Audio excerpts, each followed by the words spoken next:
Hey everyone, welcome to Otaku Talk. It's me, your boy, your host, OD, and today we'll be reviewing and analyzing chapter 1087 of One Piece.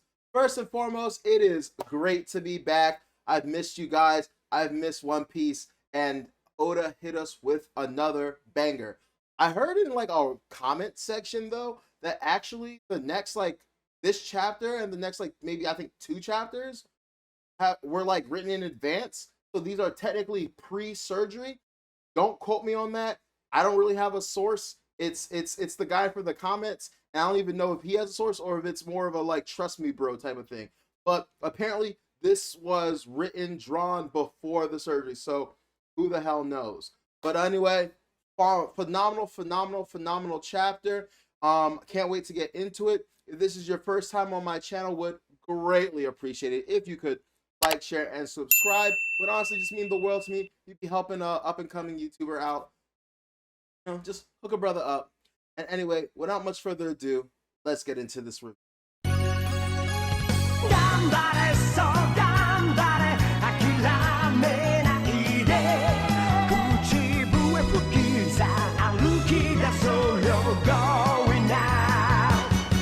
All right, chapter 1087, Battleship Bags. What a tough name, and you're about to find out why it was titled that. We get a cover art. You know me, gonna breeze through that. We got our boy Ace chilling with a capybara, however you pronounce it. And I thought it was kind of funny. Oda always takes like the art requests as like suggestions because the person was like, "I want Ace heating up the bath," but instead of heating up the bath, it's Ace sparking up his cigar. So Oda was like, so that was kind of funny to me, right? So we start off this chapter and we're at the G1 shipyard, right? So it's a shipyard where there's a bunch of just, marine debris, ships that have probably been, destroyed or decommissioned, put away to, salvage or recycle for later, right? And we see brand new full body and Django, right? I always forget Django is in the marine now. That's so crazy to me. It's good to see some of the. I really hope to see some of these, old Marines that were kind of assholes in the past turn over and well, they've already turned over a new leaf, but I can't wait to see like their new powers, new abilities, how they've grown, and how they contribute to the later story down the line. But anyway, back to what I was saying. Brand new full body and Django, and they're in the shipyard. And in the shipyard, there are these two giant marine warships, right? Battleships, and they have these huge, massive indentations, right? And so you just hear them you over basically like we're eavesdropping basically, and we overhear them saying battle bags mean like battleship punching bags, and like yeah, precisely that. And he goes on to say that this is how a young Garp used to train. In fact, this is how Garp still trains today. And so Garp would just do as part of his daily routine would just hit some battleships like there's some sandbags because obviously Garp is a really strong dude. Sandbags aren't really going to do it. They're not going to be able to contain his raw power. So he said, "Fuck it, I'm gonna punch some battleships," which honestly feels so hard for Garp. I just love coming out of this break and immediately just, hyping the homie Garp up some more, really just, laying it on thick about how hard Garp goes. He really is him. And like we've always known this from the beginning. From the moment we first saw Garp like chucking cannonballs at people, I was just like, yeah, he's that dude. And so for someone like him who already like throws cannonballs the size that ships at people to find out that he just punches battleships as like training checks out. Definitely checks out. So I think it's full body, and he's like, wait, there's two of them, right? And so me, I'm not thinking anything of it. I was like, he messed up that one. He moved on. He went to the other, but turns out no, it was actually Kuzan. So for a lot of you who don't know, Kuzan was basically the disciple apprentice of what's it called? Sorry, Garp. I believe that Akainu was the one of Suru, and who was Sengoku? Not Kizaru, was it? Was it Kizaru? Anyway, they all had their own disciples, right? And so yeah, it turns out he joined him in, and as you can see, the damage to both the battleships looks pretty pretty damn comparable. In fact, part of me was wondering, I might be looking too into this, but part of me was wondering, are one of these deeper than the other? Is it more impressive that, like, Garp has probably been doing this much longer, and so was, not able to catch up quicker? Also, you have to realize, these battleships are probably like like maybe like a kilometer long at least, right? Like multiple miles long, right? And so they're massive. They're not just wood, they're made out of metal because, these are meant for the new world and they're meant to take and deal a lot of damage.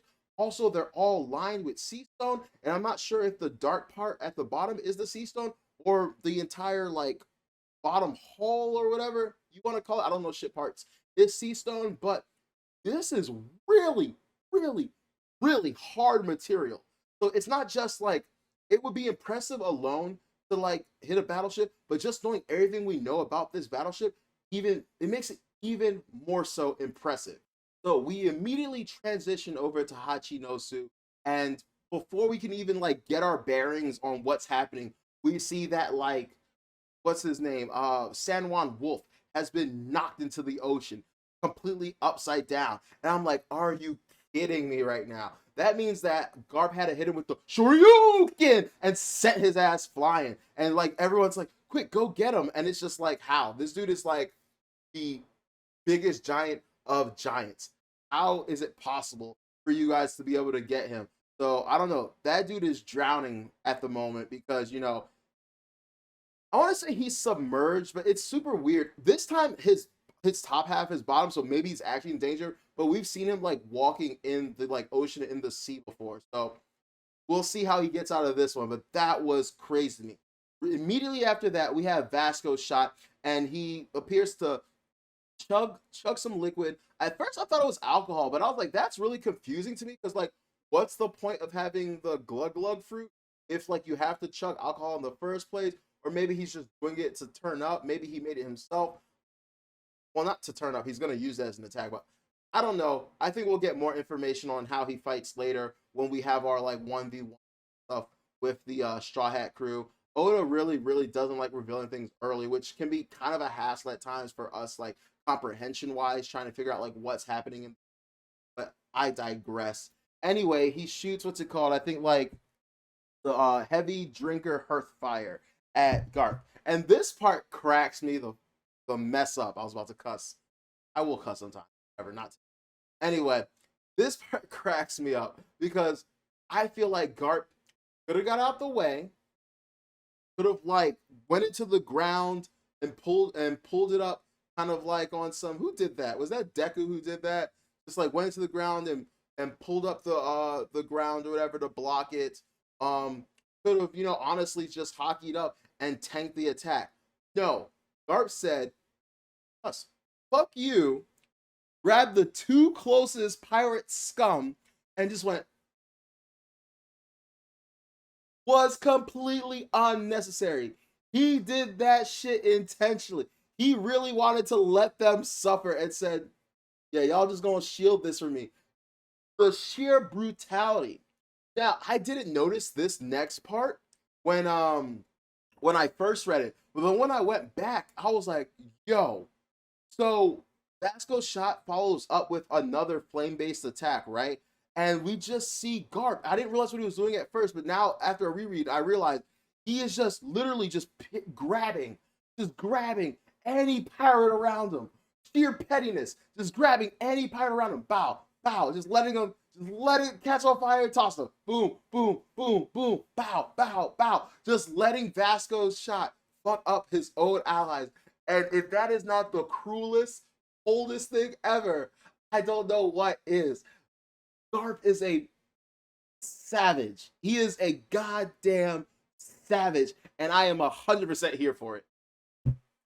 So by this point, all the pirates on Hachinosu, Hachinosu understand by now that like Garp is that dude. he's been fighting for who knows how long now, long enough that they've been able to evacuate all the citizens, and they're like, this geezer is tough, right? And so Garp has the squad, and he's basically like, all right, guys, we got everyone. We came what we wanted to do. We freed all the slaves. Got our boy Kobe back. You know, let's group up and get out of here, right? And one thing that absolutely made me was the fact that Gruss or Gruss, I don't know what to call him. I like the term Gruss, but I have a feeling it's Gruss. But Prince Gruss comes over and he's like, "Hey, I'm the future of the Marines too, right? You met like all of us are the future of the Marines." And I was like, "This poor salty, this poor salty dude. No, no, he wasn't talking about you." And I feel really bad because like it's clear this dude looks up to Garp. Probably the reason he signed up for Sword or signed up, to come here to get Garp's approval. And just for Garp to only have eyes for like Kobe is the absolute funniest funniest thing ever, right? And so Garp is like, I'll be fine. I've done this before. Just get out of here. I'll be right behind you, which is honestly death flag, but whatever. And so as they're running away, there's like this female damsel in distress screaming for help. Now Kobe, with apparently lackluster observation hockey in this particular moment, decides he's gonna be a hero and try to save her because heroes don't think, they act, right? Whatever. Can't blame him. In this character, we get it. I just super naive, but once again, in his character, but really annoying. Bruce is immediately like you. Bruce is immediately like, you idiot. It's a trap, and Garp is already on it, and immediately goes to like intercept Kobe, but he's not really worried about the pirates that like we initially see. He actually sees a bigger danger, and that is Shiryu of the Rain. And so, in order to protect Kobe, pretty much grabs him, throws him out the way, and then takes his place. Now, this is one of the biggest pet peeves I have in general, well, manga in general, and One Piece. I don't want to just say just One Piece, because all fucking manga and anime do this shit. But like, why can't you like move out the way too? Actually, it's not even just manga; it's TV shows. You ever see when like someone's about to get hit by a car and you push them? They're always like push the person out the way, and then they stand there in front of the. Well, why? Go to jump with him, tackle him. Both of y'all get out the way. I never understood that shit. We saw it with Jinbei and Luffy, Ace and Luffy, and just like, why do you have to take these attacks? Why? I just don't get it. Or why can't you like block them? I don't get it. It doesn't matter. My headcanon, because I like to make excuses. We all as fans like to make excuses when things we do not like happen. And my excuse is he realized that Shiryu is invisible. It's going to be extremely difficult for him to find him, and so that the moment that he stabs him is the best opportunity he has to attack him. So you see him, I believe, grab his like his neck area, like neck head area, shoulder area, and grab the sword, right? So he can't, I guess, can't plunge it any deeper, can't do anything with it, right? Then he takes that hand that I believe was on the sword, cranks it up, and blasts him into the fucking ground, yo. That was insane. Honestly, you have to respect the Titanic captains at this point, because honestly, he took, I don't know whether to call it a full power attack, but let's just call it a full power attack from Garp. It's not like a named attack, but like he like straight on Garp the fist attack into the ground, and you would think he would be all like freaking out, like, ugh, ugh. No, like, yes, he is clearly injured. Yes, he's leaking. Yes, there's blood coming out of his mouth, but he still has like a smirk on his face. So I think it's kind of very like self-evident that like he can keep going. Like it definitely hurt, and he's definitely gonna feel it in the morning. And definitely lost a couple teeth, but like he's straight. He's not in any like mortal danger at that moment. So I gotta give him like durability feats for that, right? Or at least what's it called? endurance. So now that Garp has been injured, the rest of the pirates think that this is their chance.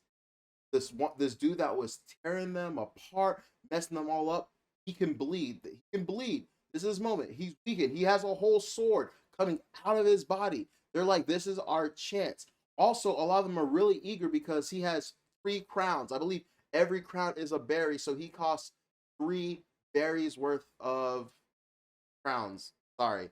And something interesting they also say is it's at the same level as admirals. I'm gonna keep it a buck with you. I'm gonna keep it a stack. I truly do not believe that Garp is at the level of the current admirals. I know that sounds disrespectful, but no matter how much you love Garp, I fucking love Garp. You have to realize he's aged out. He's an old dude. Are old people still strong in One Piece and manga in general? Absolutely. Do not get me wrong. Don't get it twisted. Garp is that dude. But these are up and coming dudes. These are dudes in their prime. They're either at their prime or maybe a little bit still on their way up. Garp is definitely on his way down. Literally, the last chapter, he talks about how he's weaker now, how that attack would have done significantly more damage. So he is not as strong as he used to be. So in terms of being the same price as the other admirals, I think it's just simply a matter of same tier but at the bottom of it, right? I think he just gets to be in that bottom rung of that like third crown tier, while people like the admiral, like the current admirals are probably on the higher tier, right? That's no disrespect to him, just that's the way I see it. I think a lot of people are going to try to power scale this, that he's as strong as the admirals. I don't really. Also, a lot of people are probably going to come at me. They're like, how can he not be strong as the admirals? He's fighting a former admiral while being jumped. I think they could do it 1v1. I do think that like this whole fiesta with the other captains kind of honestly making it more difficult for Kuzan to fight Garp anyway. So there's that. Anyway, they're rearing up to fight each other. Garp gets his fist ready. Aokiji gets his fist ready, and on top of that, coats it in ice. Calls the move Ice Glove, and so they are ready, about to clash, and we get a flashback, right? And so Garp is over there training in the battleship bags, right? And we see Aokiji come up to him, and he's like, "Hey, Garp, I want you to teach. I want to, I want to be your disciple. I want to train under you." Garp's like, "I don't have time for that. I don't want you to take away my freedom. Like, I come out here to let loose, let out stress, not to like take on a brat." And he's like, "Let the instructors teach." And Kiji's basically like, "Look, man, I learned everything I can from them. There's nothing left for me there. I'm trying to get to the next level. You're the hero of the Marines. I think you're the one to be able to take me to the next level. I'm destined for like greatness." I'm paraphrasing. They didn't say all these words, but I'm expounding, right? And so what ends up happening, Garp at first is like very adamant about not doing it, but then he lets him, start hitting the battleship next to him, right? And something interesting that I missed on my first read through again was Kuzan is progressively getting stronger as he's training, right? And also one thing I forgot to mention, another thing I forgot to mention, they are not allowed to use hockey. Like when I first read the part about hitting the battleship bags, I wasn't thinking anything of it, right? Because I was thinking, okay, this is comparable to, if not maybe a little bit easier. I don't know how to compare these two, but Luffy had a train hitting those giant metal cubes, right? I don't think they were sea stone. I think they were like just raw metal, right? When he was training his Ryu and all that stuff, training his armament hockey, he was hitting those, hitting those, hitting those.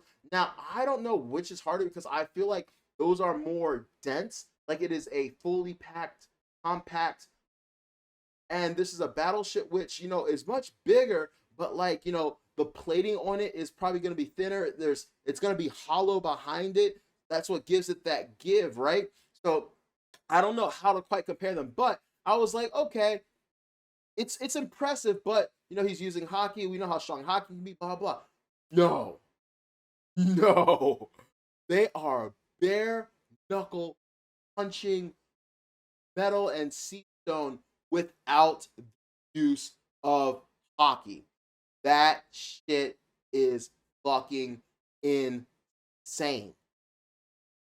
His raw, pure base strength is out of here. And so we see Kuzan start and he hits it and he's just like, ow, right? So I didn't notice at the time, but like years are passing, maybe a decade is passing and stuff, and we see in each panel, every time, you know, Garp is hitting it. Bam, bam, bam. Kuzan at first is like, tunk, and then he eventually gets to bam. So I think that's Oda's, thematic way of showcasing that Kuzan got to a level comparable to Garp, both in showing the same onomatopoeia for the attacks, as well as, like I said, it kind of looks like they're both exactly the same depth of impacted when we see the two battleship bags side by side.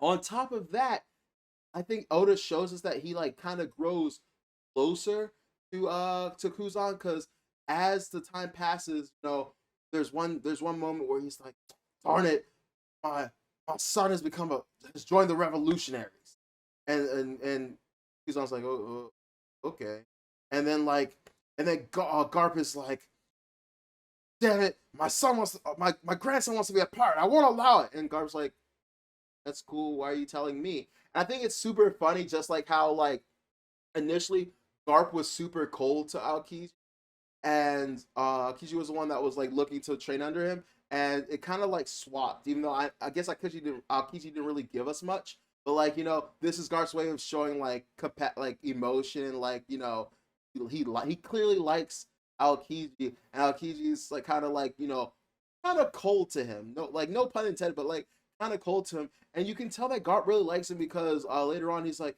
hey, come get like some food with me. And Aokiji's like, I'm an admiral now, I don't have time for that. And then Garp's like, well, tea then. And so I just thought that was super cute. I thought that was adorable. And yeah, they really had a moment. And so we get back to the present time, and boom, we see them clash with each other. I'm not gonna lie to you. I'm not gonna play games with you. I really, for the life of me, cannot tell you if they're using advanced Conquerors hockey, if they're using advanced armament. Ryu, I don't know. I've really given up on that. I see some lightning.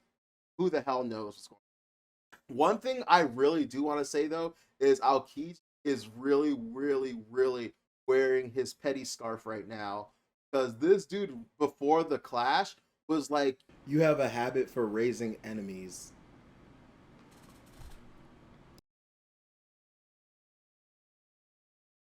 Yo, how petty do you have to be? You already defected to like the enemy and stuff like that, but it's like he's not lying. Like he's really not lying. Like it's like that one. It's like that one meme. Like he's right, but he's out of line, or he's out of line, but he's right. Either way, that's literally how I felt. I was like, that was excessive. You didn't have to do that, but he's right. Dragon, revolutionary, enemy of the world government. Ace, Luffy, enemies of the Marines, and de facto the world government. And now Aokiji, um, his second to last disciple, his penultimate disciple, enemy, joined Blackbeard, one of the worst pirates of this generation, enemy of the Marines, right, and the world government. And now, but it does leave me hope that like I do think it would be kind of kismet. It would be really nice that like he gets it right with his last one, Kobe, the pillar of the Marines, the new hero. Like he gets it right with him. That would be kind of cute. Also, I think it's intentional. Like, there's no way like Art being as smart as he is, like he plays dumb, but like he's definitely smart. And the fact that there's a phrase about like fearing an old man in the war, right? Because the fact that they were able to like live to an old age in a time of strife after going through numerous battles, they have so much experience, they have so much know-how. It's not just about strength, and we know he's strong. It's about cunning and wit and experience, and he has all that under his belt, right? And part of me thinks that like the sheer fact that so many people under his tutelage and training and whatnot have become so not only so strong but have defected to another side just really shows me that like I think there's something to it. I think there's really, really something. But yeah, the clash of their fists, they don't really clash, they hit each other, creates this giant, giant explosion and sends them both flying apart. I don't know how badly it affected Kusan, but Garp is clearly rattled. You know, this is someone that hits on par with him, so it definitely hurt. He doesn't look like, he's out, down and out for the count. He goes like, ugh. So like it definitely hurt. He's definitely like, damn, like probably a little proud if you think about it. Like my disciple hits hard, but I don't think this is something that's gonna stop him from getting up. I don't think the stab wound is enough from stop him from getting up. I don't think this is the first time that Garp has been stabbed. And then we have people like Edward Newgate that got stabbed like 150 times before they died. I'm exaggerating, of course. I don't know the exact number, but that dude took like X amount. That was one of my favorite features in One Piece. He took 100 swords, 200 bullet wounds, blah blah blah, like all that stuff, and still stood. So like, I don't think Garp is going down from one sword stab. Yes, the sword stab in question did come from someone of Shiryu's caliber. I will give that, but I don't think he's down and out for the count. If it is, that would absolutely suck. I would hate to be here, but it would be kind of fitting for the hero of the Marine to go out because he went to the heart of like one of the Yonko, Hachinoso, the Beehive, full of lead island, and just freaking just took on all these Titanic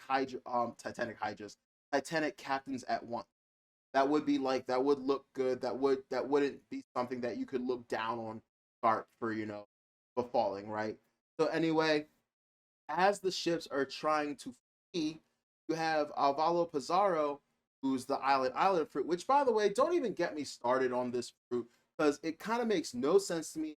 I'm really confused about it. Also, what kind of island is Hachinosu? If it's a floating island, I will give you that a little bit because I guess it's not submerged in water. But then you have the fact that like most islands aren't actually like floating. They're like they're like sometimes mountains or like landmass. You get my point. Get my point. They're like mountains that like barely peak above the shore and whatnot. So like my thing is like if it's one of those, he should definitely submerge without it. So how is it working? Or is it a situation where once again, like San Juan Wolf, where like if enough of you is big enough or above the water, it kind of negates it. I'm really confused. Really hoping Oda goes into later. Once again, I have a feeling he might not. It might be a simple situation where we don't find out once again until the later 1v1s because Oda doesn't want to ruin too much for us. But Alvaro Pizarro creates these hands out of the land and reaches out, and I guess he is going to plot and smash, the ships going away. I have a feeling that, Garp isn't going to allow that, so he'll get up and fight and break the arm in the chapter, or they're gonna get sprung out by someone else. We do know that Sengoku and know that Garp got sent out, so maybe during the course of this fight they sent reinforcements. Who would get there fast enough? We'll see. No clue. But oh, and then Kobe.